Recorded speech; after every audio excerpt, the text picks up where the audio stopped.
উপলক্ষে মৌলভীবাজার পৌরসভার নিয়ন্ত্রণাধীন হযরত সৈয়দ শাহ মুস্তাফা রহমাতুল্লাহি আলাইহি পৌর ঈদগাহে ঈদের 3টি জামাত অনুষ্ঠিত হইবে। প্রথম জামাত সকাল 6টা 30 মিনিটের সময় অনুষ্ঠিত হইবে।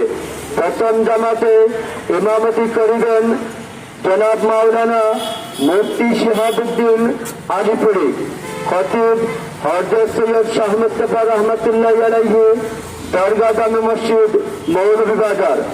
সানি ইমাম হিসেবে দায়িত্ব পালন করবেন হাফিজ মাওলানা সৈয়দ মাসুদ আহমদ রাফিদ, খতিব বায়তুল মনোয়ার জামে মসজিদ কুসুমবাগ স্ট্যান্ড মৌলভীবাজার।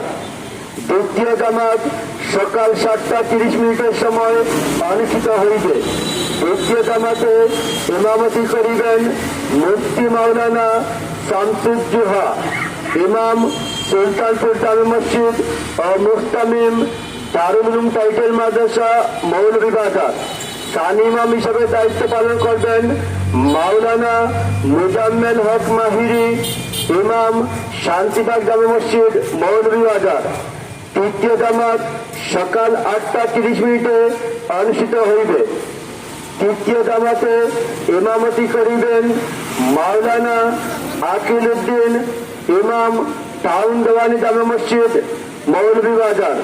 সানি ইমাম হিসাবে দায়িত্ব পালন করবেন হযরত মাওলানা কারি মোহাম্মদ মুহররম আলী, ইমাম ও খতিব কাদিরগাঁও জামে মসজিদ মৌলভীবাজার। যথাসময়ে ঈদগাহে ঈদের নামাজ আদায় করার জন্য সকল ধর্মপ্রাণ মুসলমান ভাইদেরকে দাওয়াত করা যাইতেছে।